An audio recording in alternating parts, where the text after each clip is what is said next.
Hey, this is Kyle Crawford from Strong Dads. Strong Dads podcast would love to thank the Crimers Beer House for coming alongside of us. The Crimers Beer House was started in 1982 by the Crimer family, and since that time, they have definitely become a Cincinnati favorite. So if you're looking for an incredible meal in an incredible setting, definitely go down to Route 128 and check out the Crimers Beer House.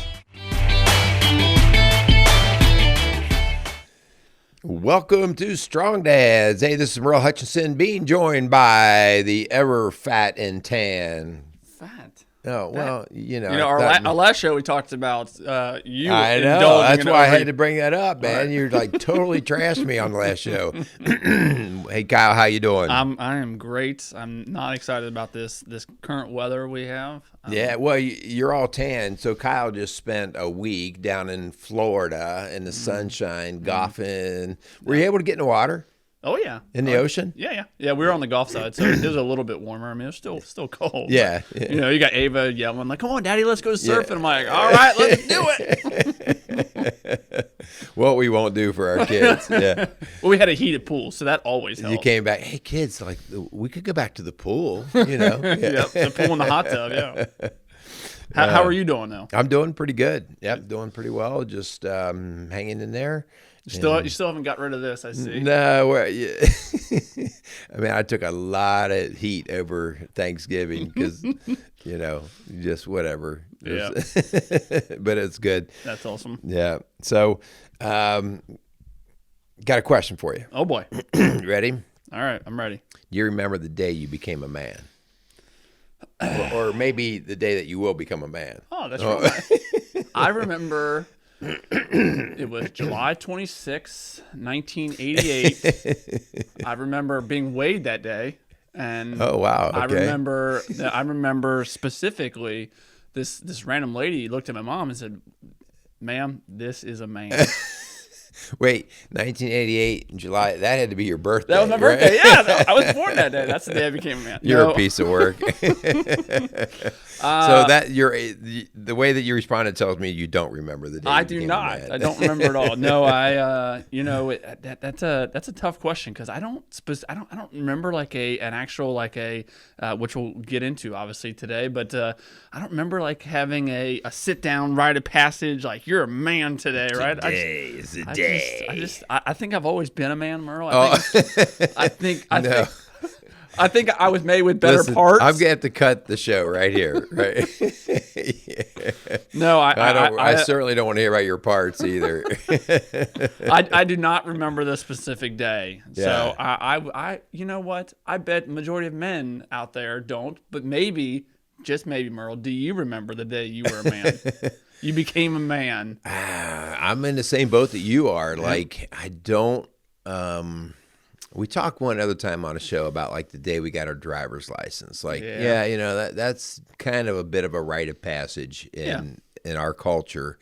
But no, I do think I remember like the era a little bit more when it was just sort of assumed I was going to start being responsible for buying my own stuff.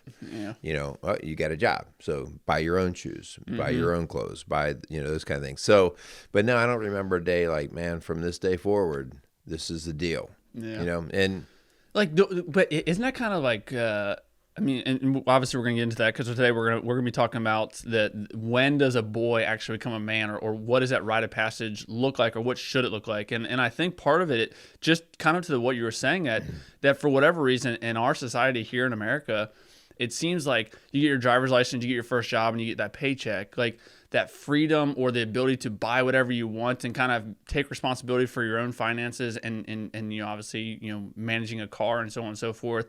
Like, for whatever reason, that I would agree. I think that's for most boys, that's kind of that almost a rite of passage. But as we'll get into it this show, is that really the rite of passage we should be looking for? That type of freedom where you can just drive and do whatever you want. Freedom versus the assumption of greater responsibility. Yeah. Right. Even though there's a lot of responsibility with the freedom, but in a lot of other cultures, it's. There's a responsibility expectation that's put on people. Anyway, we're going to talk about this today because of the idea of on Strong Dads, The reason why we came to be was to promote, like, this is a cry out. Our work is a cry out for us needing real men to step up. Yeah. Our culture reflects it. There's another mass shooting up in Michigan. We still don't know all the details of that. One of the things, though, that I know from the work that I've done is that most of these, again, I'm going to generalize, most of these cases come from family breakdowns or mental illness or some combination of those two.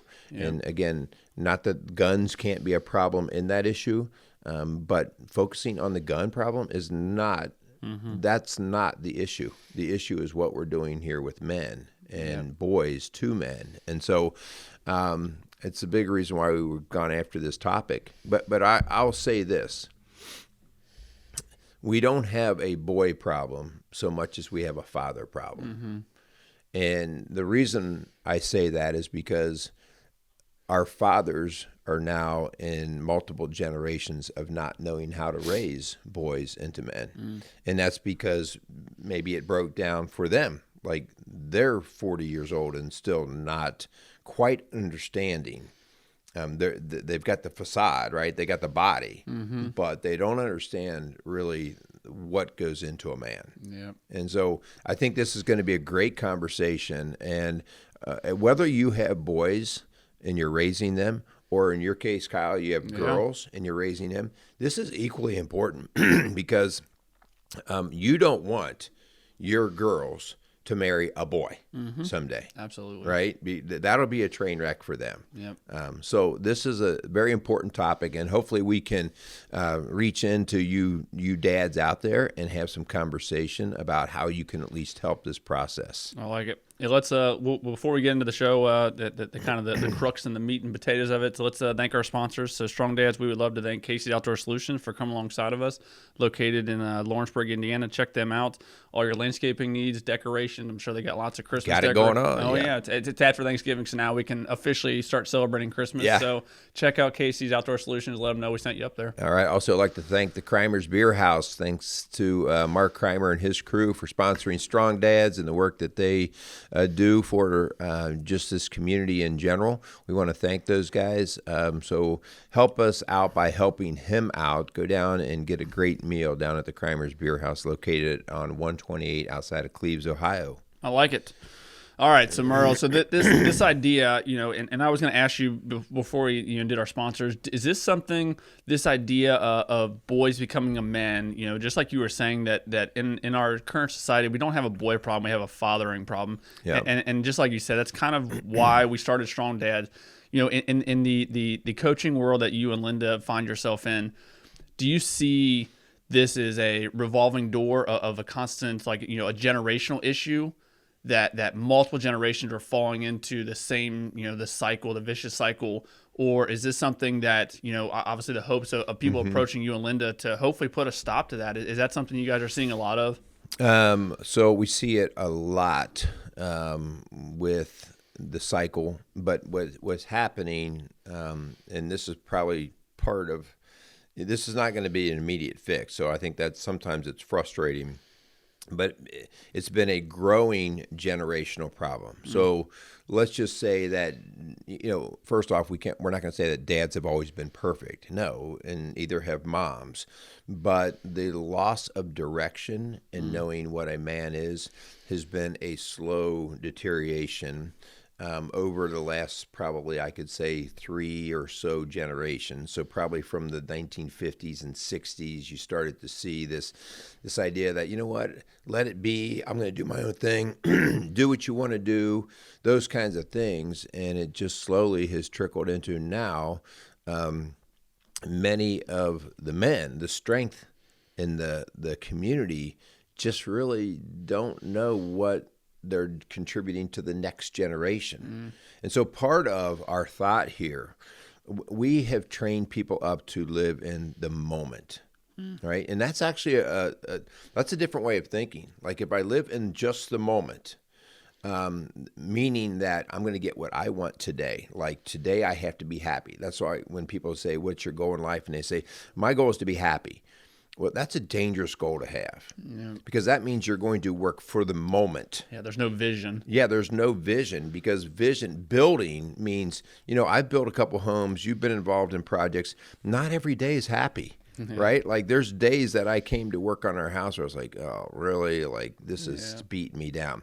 But the vision for having the completed house was the driving factor. Yep. And so that takes a little bit of forward thinking.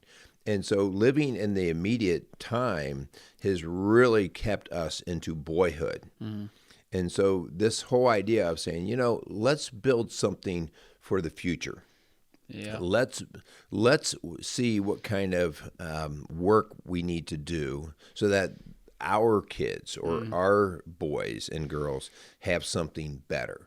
All right. So the generational impact, and it's important. Linda and I we pray together, and part of our prayer routine is praying for our kids and their future spouses. Okay. Because we want, like we got to be thinking forward. Like we want them to know that. Yeah. So this is that whole idea. And, in putting the show together, you and I talked a little bit, like there are some crazy rites of passage out there. Like probably I'd still be a boy if I had to go through some of these things. Have you read some of these things? Yeah. And it's crazy because these rite of passage is something that we don't have in America necessarily. I mean, there may be pockets of it, but for the general statement, the general population, like we don't have that token day when, just like we were talking at the very beginning, like you're a man today, where these other cultures, other parts of the world, they do have that rite of passage, and I think there's something to it. Maybe not to the extent of some of these I'm sure we'll get into, but I think there's something there because at that point there's a moment in time when that boy can look and say, okay, from this point forward, my expectation that I was held by my parents, by my friends, by my peers. From that point forward, I was expected to perform and be like a man. Yep. Are there going to be shortcomings? Absolutely. Right. But it's getting out of that boy mindset. I mean, what are some of these rite of passage that you wrote down? Well, the whole you've seen probably the tower diving. Have you ever seen that one? So again, like I think that's somewhere down in South America where they build this. Just the tower itself was pretty shady looking. I don't think it's OSHA approved. But anyway, they build this tower out of these logs and everything, and it's up over, in some places, up over 100 feet tall. Okay, so this is shaky wooden tower. Wow. And they get to the top of this thing. And of course, that's not the rite of passage, just getting to the top. No. So they get to the top, and you can stop at different levels. And actually they can start this at an earlier age, part of practicing. Okay. That's how important it is in the culture. And basically you get to this certain height, and then they tie a vine, like a tree vine, around your ankles. Okay, which that right there, like, okay, there's a reason why we have qualified and official bungee straps. Okay, and so we're just gonna wrap this vine around your ankle, and then you're gonna dive off, and they measure the vine so that it will stop you inches from the ground. They should make the boy do the measuring. Like you want to prove your manhood, you measure it. You're going to learn measurement skills today, son. And if you don't do this well, it's on you. Wow. Yeah, and then they dive off. And all the time, like I've watched multiple videos of this, vines snap, guys go crashing into the ground, and many guys do get hurt. But the idea that if you can get down and you hit the ground and you come back up and you can bounce up, that you conquered the fear of the height, of the leap out from the tower, the safety of the tower, and then you could withstand the hit. Now, listen, I'm not here to say whether that's stupid or crazy. What I'm here is to say what the culture is trying to do. Yeah. Have you heard the one where they put these boys and they're trying to turn them into manhood, and they take these gloves, essentially big like knitted, or I don't even know what they are, woven things, and they fill them with bullet ants. Yeah. And I've never seen a bullet ant, but I've been told that they're called bullet ants for a reason, because they say one sting from these feels like a bullet, like getting shot by a bullet. And they put these kids, these boys, and they put their hands in these, and they're like, you got to get bit or stung by these bullet ants, and they're all over, right? Yeah, it's a 10-minute endurance of pain. Gosh. And I was reading on that most of those boys going into men will start to go into convulsions with the amount of pain. And they actually they may have to do it multiple times. Like if they fail, they can't do it. Wow. Because the whole idea is you have to not show the pain. You just have to bear it. And yeah, that's just crazy. How about you've seen the hooks before in the chest? I've not seen this one. So, oh my gosh. So they take these hooks, and I think they're like eagle claws or something, and they just literally pierce them through your breast, right? Through your nipple area. And then they hang you by that, and you just hang, and you endure. There you go. Mm-mm. So sorry, Jen, I won't be home for dinner. I'm getting hung today. Is this what you're planning on doing for your boys? No. Like, manhood today, son. So let me speak to that a little bit, and one reason why I think that this was important. I can't go into the details for the sake of protecting my sons, but they have gone through some intensive military training. And it is so much in the same order of what we're talking about. Yeah. The intensity of the training, listen, all of these guys that go through the training that they go through they're all studs, they're all athletes, they're all strong, they're all smart. But what separates them is those who can properly put the pain in its perspective, the problem solving in the right perspective, and then to endure to get through. Yep. And so when they complete that training, there is like, okay, now we will start treating you like the type of soldier you are aiming to be. Right? And all the rules change on it, literally like everything, how they talk to each other, the clothes that they wear change from the day they start to the last day. Yep. And so there's very much in that military practice, there is a rite of passage that comes through there. Yep. And it's so powerful that it changes the person. It changes how they approach things. Like there's no longer then a time for whining or complaining or making excuses, because you graduated through that. You don't. That's not part of your fabric anymore. Yeah. Right. Well, so we have this. Where I work, we had an academy. We had a 6 months. It was 24 weeks.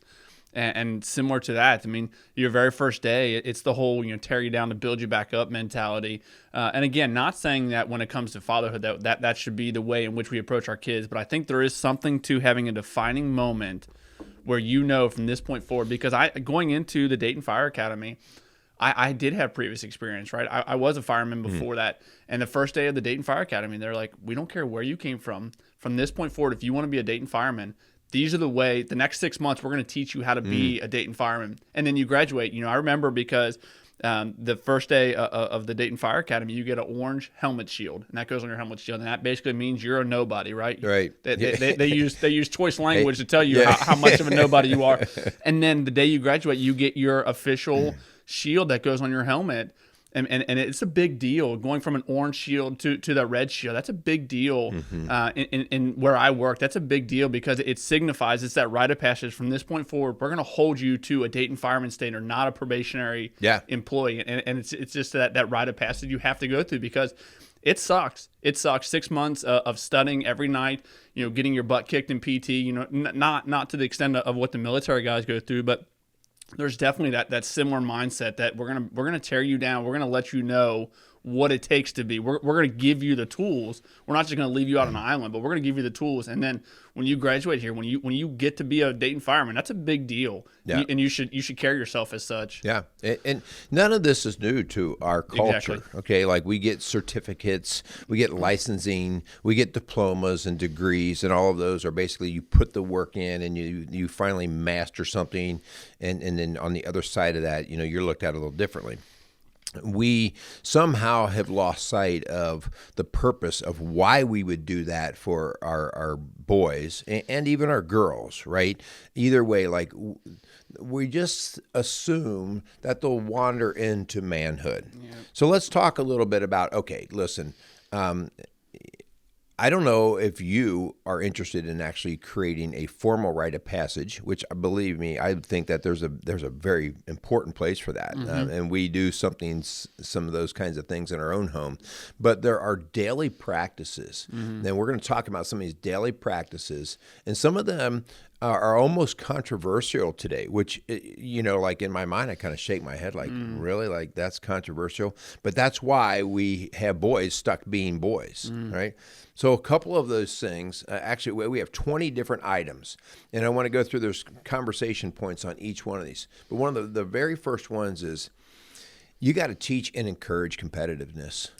100% agree. Right? Like, we have broken down competitiveness as if it is something that could hurt your child. Now, I'm not just talking competitiveness in sports. I mean in anything. In other words, I've got to learn to excel, to win. I've got to learn to win. And it could be win in my education. It could be win in my sports. It could be win in an achievement. But the idea that I'm striving to be better and I'm striving to be able to handle myself. Competition is stressful. It is. Right? Like, it's one thing. I used to always, we've talked about running before. I can go out and go for a run and think I'm really something. Like, man, I really ran well today. Yep. And then I sign up for a race and I go, oh, I'm not very much at all. Yep. Because it helps us become humble in our walk. Like, oh, I'm not nearly as good as I thought I was. And so that competitiveness is that exposure. Don't shy from it. Teach your kids that. Teach your boys that. Like, hey, and again, it doesn't necessarily have to be in sports. It could be in numerous different things. Yep. Which leads right to the next 2 points. Actually, I mean, teaching our boys how to win and lose.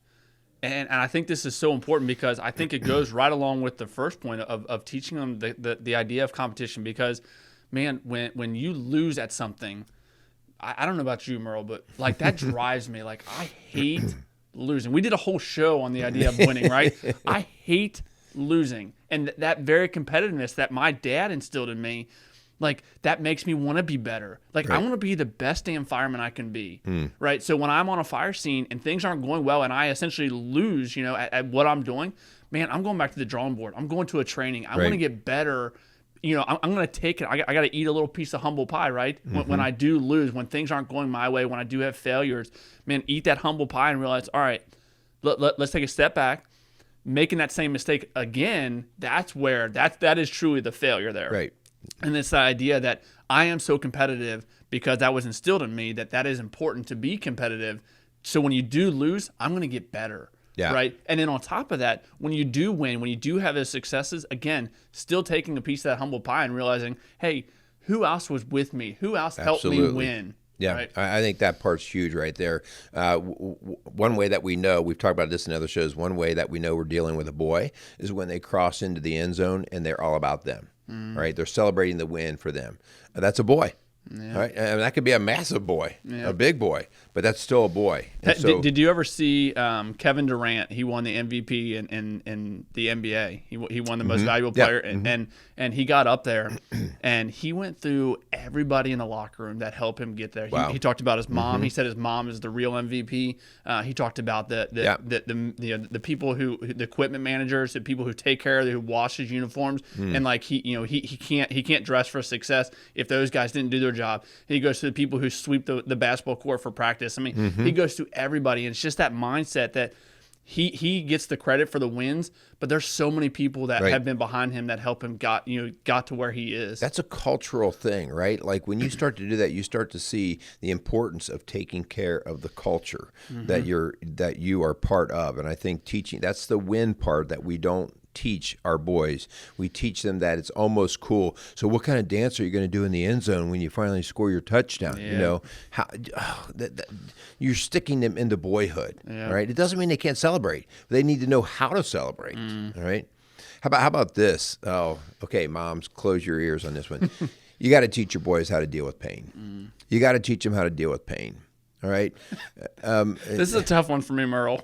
Because I mean, I obviously do have two girls, but like I have seen in my world as a fireman, I have seen people that are really hurt, right? That are like holes in their body hurt, right? I can't even imagine some of the stuff you've seen. So when I see the girls fall and they skin their knees and they're crying, and okay, maybe this is a flaw of mine. I don't exactly have a whole lot of remorse for that, because I'm like, girls, like, you're breathing. I'm sorry your knee is scuffed up, right? But I do think just how to deal with pain, like that is so important for our boys, because man, if we don't teach them how to deal with the pain, how to cope, and like put things in perspective, man, I think we really miss, because then it's almost like you fall into this victimhood mentality. Oh, I'm so hurt. Woe is me. Come take care of me. Yeah. Yeah. So we got to teach the whole pain thing, right? So like, I remember I learned this very early. My dad always carried a handkerchief. Okay. Remember what that is? Like this little white thing in your back pocket. You blow your snot on it. It grosses people out today. Like, oh, and then you put it back in your pocket. Yeah. He always had a handkerchief. Really? And I remember cutting wood, working out in the yard, doing whatever. He'd cut himself. He'd pull that handkerchief out, wrap it around once or twice, tie a knot in it, and we'd keep right on going. I mean, I remember times him cutting himself. He was a mechanic. We'd work in the shop with him. He'd bust a knuckle or do something. He would never. I'd be like, Dad, like, you're bleeding. Well, so what's your point? Job still got to get done. Yeah. And because I hung around that, like, that was what we did. And I think the important part of that is the idea that you have to assess, like, is this really that big of a deal? Yep. To work through that pain.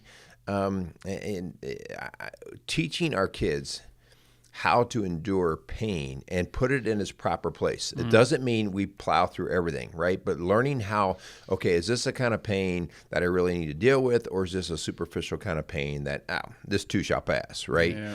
And versus everything's a big deal. I mean, you just wait till you get older. It's every day, right? You got pain. So anyway, teaching our kids how to deal with pain. These next couple, obviously, I love this idea. Man, let's teach our boys. And this is something I'm teaching my girls now. We get the little Home Depot kits, and we go in my shop and we build stuff. Like, I remember growing up, going over to my grandparents, and my grandpa Charlie. He would take a block of wood and he would put a bunch of nails in it, and he taught me how to hit a hammer. And man, those are like, although very mundane at its very core, these things, learning how to do basic, using tools, man, I will never forget that. Yeah. That would, I mean, so many life lessons, hitting something on a constant hit, aiming, hitting what you're going for. Like these mundane tasks are I mean, I use a hammer almost daily in my workshop, right? I use a mallet, a hammer all the time. I think there's so many valuable lessons. This idea of using power tools. Man, I would love. I was actually just talking to my sister about, she homeschools her kids and bringing her kids over for shop talk, right? Yeah. The safety, using this power tool, respecting the tools. We talk about all the time at work, like these tools that we use in the fire world. Like, we have to take care of them. Like these very tools are going to take care of us when we really need them, but they're not going to take care of us if we don't nurture them, if we don't take care of those very tools, if we don't oil them, get them ready, sharpen them. Those things, man, there's so many good lessons in that. Yeah. Yeah, I think that the idea of teaching your boys how to fix something, how to master something is so important. Like, the idea that when you are, I remember when I was starting to drive, I had a buddy that I hung around who was not taught any of this stuff at all. His dad was a professor and good people, all that, but there was no mechanical sense, no fix-it sense. And we had a flat tire, in his car. And he's like, oh, he's freaking out. I'm like, just pull over. Like, well, what are we going to do? I'm like, we're going to change it. And within 5 minutes, I've changed so many tires in my life. I mean, I just had that thing changed. He's like, how did you know how to do that? And I was like, dumbfounded. Dude, you're like number one in the class, and you don't even know how to change a tire on a car. Right. And I just think like the practicality of teaching your boys how to fix things, how to build things, it creates a sense of accomplishment, but also like, hey, I just added value to something. Yeah. So I think it's an extremely important thing. Yep. What about this idea? This teaching our boys manners. Like, you mean we shouldn't teach them to see if they can burp the loudest? Yeah, and fart and... belching at the dinner table. Like, that's a real man right there. But this one is really important for me. I mean, all these are, but man, when my girls get into the dating world, when they are seeking out a man that they want to marry, I want them to respect my girls. And part of that respect is having the manners. I still, call me whatever you want. I think there's a lot to be said about a man who opens the door. And this isn't something I do a lot. So Jenny, if you're listening, maybe I should hold the door for you more. But I think there's something to be said about a man who is in tune with knowing that manners mean something. Right. That saying please and thank you, that yes sir, yes ma'am, like those mean something. Those show like a sense of that there's that respect that you have for someone who is older than you, that is maybe a little bit more wise than you, that you don't have all the answers. Right. I think there's a lot to be said about that. Yeah, manners. I mean, our culture today kind of shakes their head at manners. Manners, especially for men, are an indication that you are putting other people out in front of you, right? Like, no, like if I belch at the table, that would be gross to other people. So because I value other people and it's not about me, I'm not going to belch at the table. It's that whole idea. And if we're going to be the leaders, it means we do care about who we're taking care of. Yeah. So that whole idea that we've kind of just, these manners are overrated. No, I mean, not at all. It's how we show good leadership by teaching, like, we do want to honor and respect other people and to work to take care of them. And manners is a great place to start. With the idea of manners, I've heard this before, and it's something that we do in our house, that at dinner time when we sit down together, nobody is allowed to eat until we're all sitting down together. And I think there's so many valuable lessons just in that our girls know that mommy and daddy prepared this food for you. Right. And you're going to wait until mommy and daddy are sitting down with you. We're going to pray together, and then we're all going to eat together. And I think I've heard preachers talk about this before, just how valuable that is, that everybody waits until, especially the cook, because usually the cook is the one who sits down last, right? They're finishing up, getting everything prepared. How valuable it is to teach our kids to wait until everyone is sitting down together. Right. And then nobody gets up until everybody's finished or they've been dismissed. Yes. All right. And then at our house, nobody leaves the kitchen until the dishes are finished or unless you've been released for some reason. Okay. Yeah. Because it's just that whole idea, like this took work to put this together. Yeah. So don't just come in and assume that you can come in, shove your food in your face, and you can go do your thing. Like, no, that's rude. So teaching your boys that they need to be part of that. How about this one, this whole idea? Did anybody ever teach you how to speak well to others? Merle, I've been talking since I was born. I said speak well. Oh, speak well. Maybe an English teacher, I'm sure, probably maybe use proper grammar. Yeah. But the idea of actually speaking up, letting your voice be heard. Yeah. I'm sure I got yelled at a lot of times for not speaking loud enough. But super, super common, especially with teenage boys. All right, that. Whether they don't have confidence, whether they're afraid they're going to sound stupid, whether they just don't want to partake in the conversation, but they tend to muffle their voice and look down away from you. That's kind of a go-to posture that a lot of teenage boys have. And so that whole idea of teaching them to engage in conversation is not just for the sake of making the words clear, but it's also for the sake of me paying attention to who I'm speaking to so I can read them while I'm speaking. So teach your boys how to speak well to others. And that's not necessarily just grammar. That is engaging in the conversation. Like, hey, if you're going to talk to somebody, you look at them and you give them your fullest attention, but you also are reading them so that you get the fullness of the conversation. So good. This next one you wrote down, Merle, man, this is something I learned when I was in high school. Somebody that I still to this day look up to, told me about the importance of listening to people. And he said, at the time, someone really close to him, their grandparent had died. And he said, I just went to the hospital and I just sat there and I didn't say anything. Yeah. And to me, that was like, I will never forget that lesson. The idea that man, we talk all the time, especially when you're in rookie school, the idea you're to be seen and not heard. And there's a lot of value in that. And maybe in the context of parenting, man, we need to teach people to actually listen. You may hear me, but are you listening to what I'm saying? And then obviously we do it all the time with Mia, because she likes to be a stinker bug sometimes, right? Like, what did mommy and daddy just say to you? And make her repeat it back to us. There's so many good things that come when you actually listen to people, look at them in the eye and hear what they're saying, and maybe not respond right away, right? Because I know for me, this is when I get in trouble sometimes, like when I just utter something out real quick. I didn't actually listen. Sometimes I don't even let people finish what they're saying, and I'm already thinking about what I want to say. Man, there's so many good things about teaching our boys to actually sit back, listen to what the person is saying, and then take some time, process it, and then you can speak. Right. Yeah, I think that's perfect. So like with young boys, we do what you said first. We have them repeat. Okay, what did I say? Yeah. And you have them repeat. Now, like my youngest is 13. Okay. So he mastered the hearing. Like he'll repeat back what I said, but that's not enough, because he knows that that's just sort of halfway tuned in. Yep. I'll say, tell me what that means. What I just said, tell me what that means. Now I'm asking what them. What action is required. Right, like to process it. Put it back in your own words. Yeah. So I'm asking them to engage at a deeper level. Okay, dude, listen. Yeah, that's what I told you to do, so you can repeat that. But now tell me what that actually means to you. Right. Well, that means you are asking me to, okay, blah, blah, blah, blah, blah.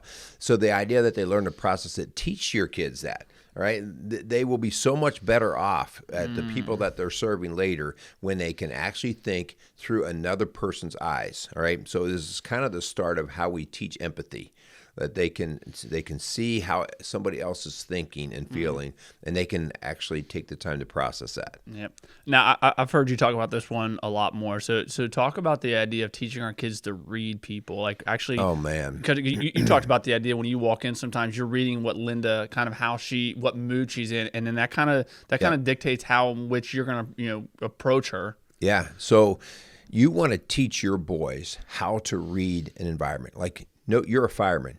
When you come onto the scene, you are taught first not to just go flying through the door. Yeah. You are taught to read the scene, okay, and make quick assessments on what tools, best approach, all these things that you guys are trained in doing. We call it a 360. So our officer does a whole 360 degrees around the house to see everything that house is going to present to us. Okay, yeah.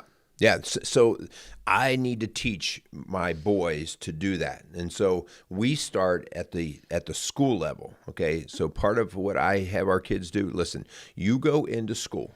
Your very first thing I'm going to have you do when you walk in that class is you are going to say, "Hi, Mrs. Smith or Mr. Jones or whoever, how are you today?"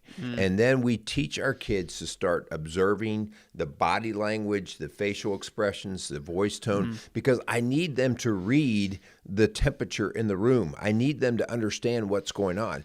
Good men will quickly come in, and instead of just thinking about what they want to do, all right, so like our youngest sometimes walks into a room and he's all about himself, and the next thing you know, he says something that gets him in trouble, and it's all because he didn't understand the temperature in the room. The teacher happened to be pissed off that day, and even though he joked yesterday with the same joke, today it doesn't seem to fly.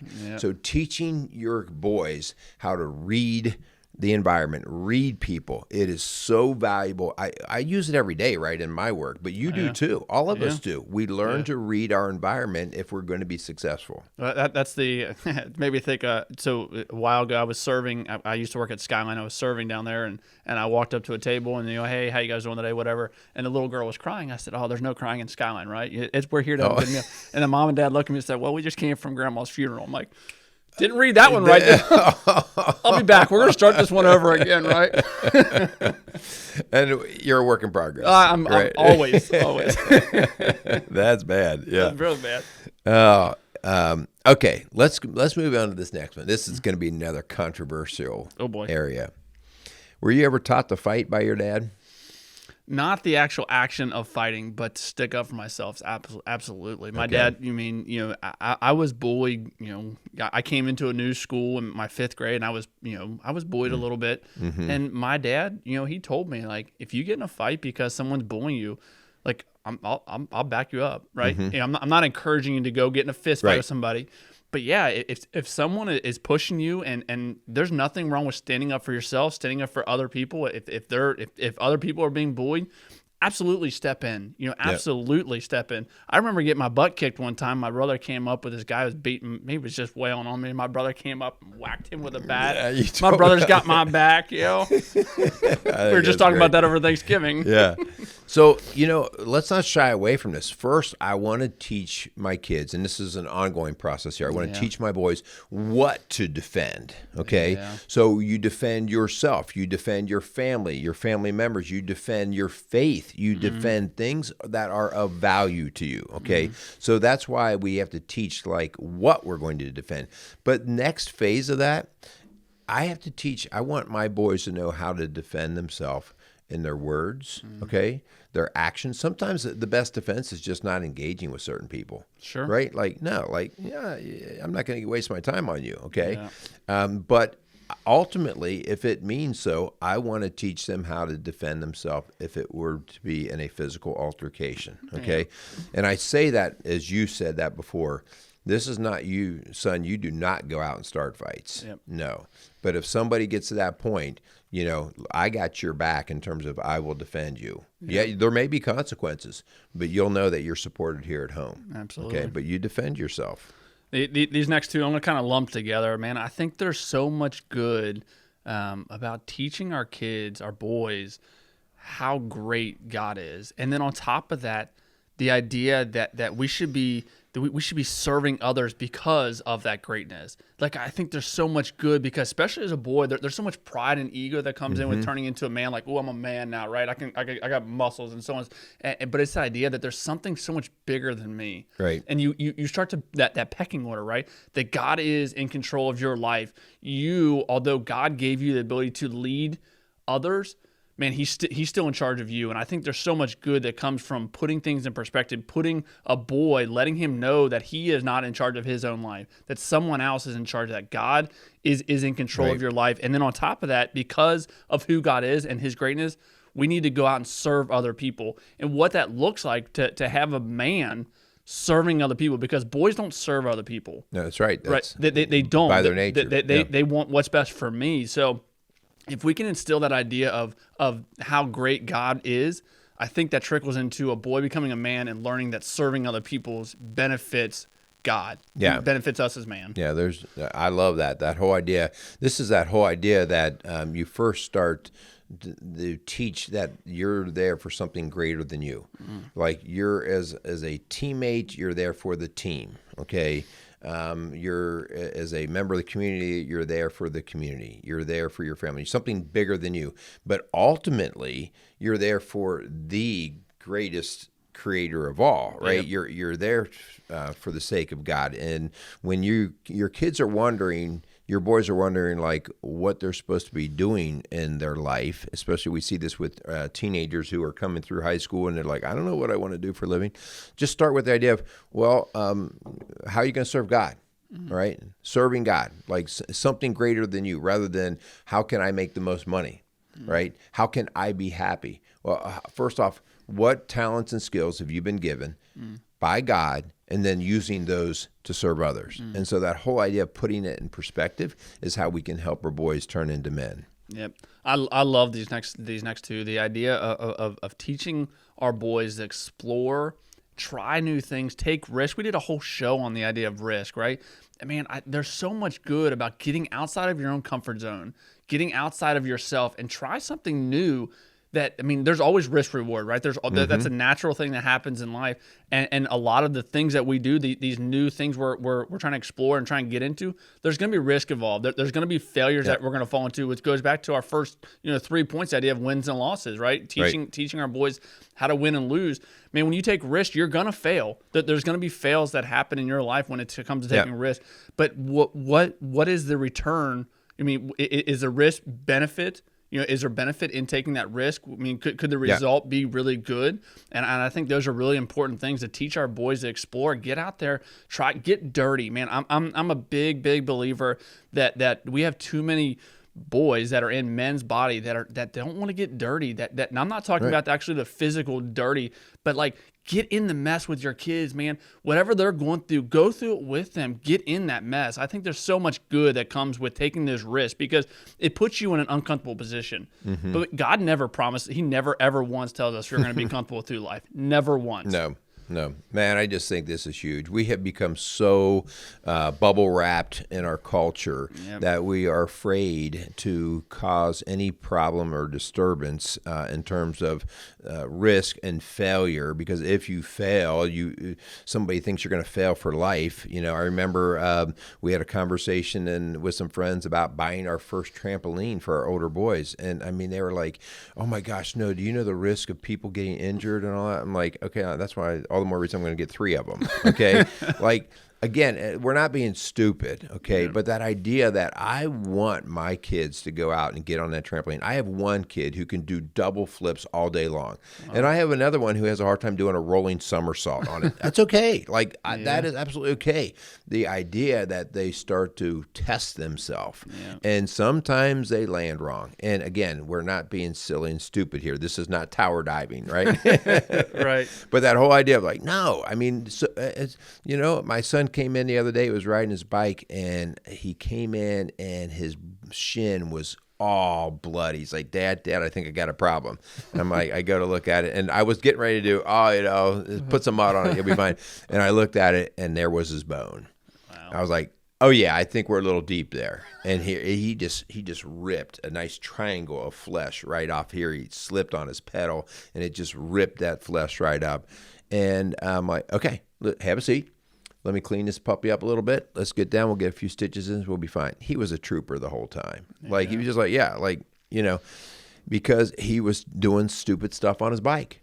Right? Yeah. So, okay. The reward wasn't so good for that risk, was it? Not on that one, but, he can ride a wheelie farther than anybody else I know. So, man, this next one, let's teach our boys to admit when they're wrong and apologize for it. I think this is so valuable. It's taking that, again, eating that humble pie. And on top of that, I think on top of learning to apologize and teaching our boys to apologize when they're wrong, I think it's just as vitally important to teach our boys to forgive.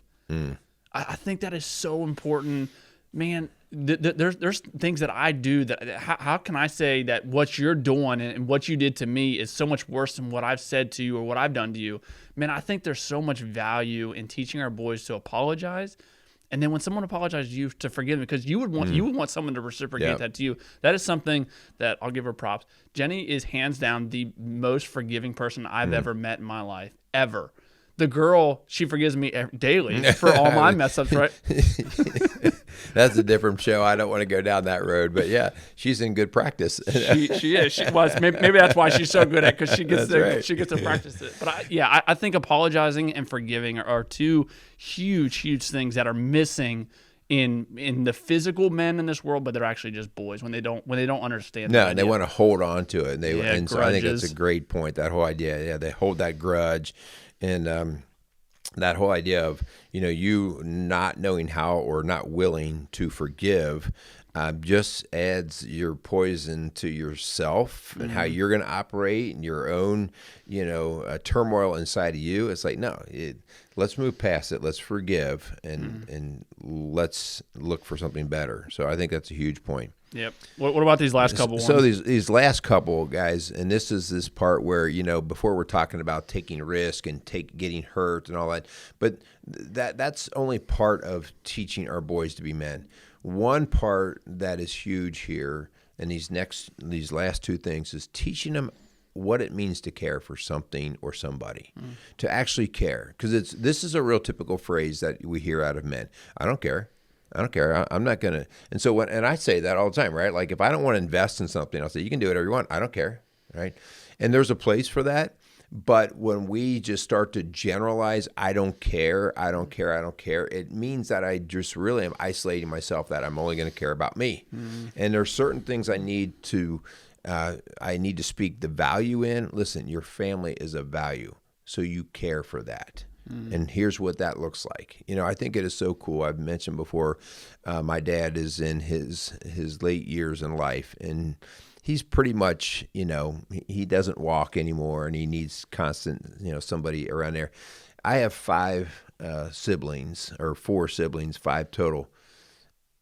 Every one of us are there on a regular basis caring for him. And I just think that that's amazing. And we're talking about 3 pretty gruff guys and 2 sisters who are very busy, but we spend our days over there taking care of him. And I just think, I'm praying that my kids are watching and seeing the lesson of, hey, this is what you do. Listen, there's plenty of other things I'd like to do, right? But this is what we do, how we show caring. So yeah, which is the last thing is the idea of teaching them to love. Which man, what greater way to show and to teach our boys how to love and love well than to similar to what the examples of things of taking care of your dad, man. Those examples, those tangible things that our kids can actually see in us.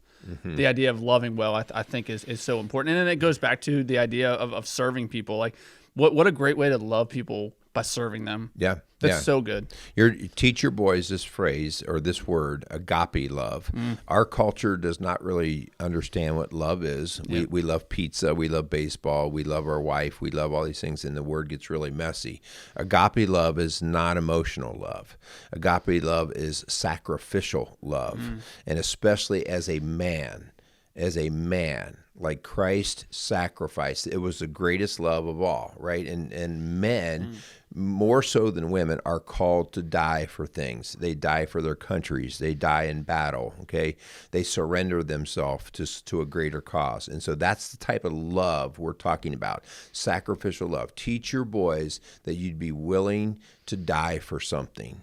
Right, and to teach that well, I think, is so important. Would you die for your wife? Would you die for your country? Would you die for Christ? Right. So teaching them how to love well. Man, I hope these actual things we've been talking about. I know this show's gone a little bit long, and really do appreciate you guys staying tuned with us, because I think this is so important, because this is something we are missing in our society. We are missing in America this idea of having a rite of passage. Using what we just talked about as a way to have a rite of passage. At this point, son, I'm going to treat you like a man. You need to act like a man because of the things that we've talked about, because of the things I've shown you. Because if you yourself, and I think we can all say at different avenues, different parts of our life, we fall into boyish ways.